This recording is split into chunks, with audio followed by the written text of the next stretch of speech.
One of the motivations to explore these alternative teaching methods was a certain element of dissatisfaction with some of our seminar activities.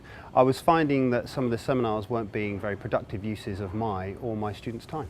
So what I chose to do was to explore some flipped teaching ideas.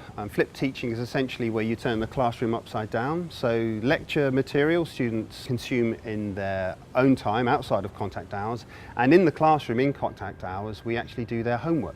So you sort of structure the seminar activity, and rather have them go away and do that in their own time, they do it in the classroom setting, so then the instruction can be on hand to help them with any problems they've got. What I discovered though is that some students, particularly our first year students, don't really engage with the questions. They expect the instructor to come along and actually tell them what the answer is, which was sort of counterproductive. There are lots of exciting new ways of teaching. Flipped teaching is just one.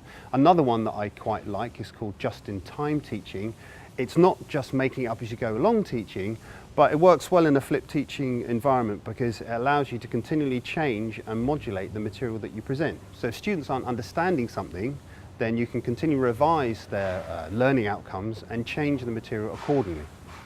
One of the biggest benefits that I found as a lecturer doing flipped teaching is that I've seen a significant improvement in my feedback. Okay, so we can measure that, so the numbers have gone up.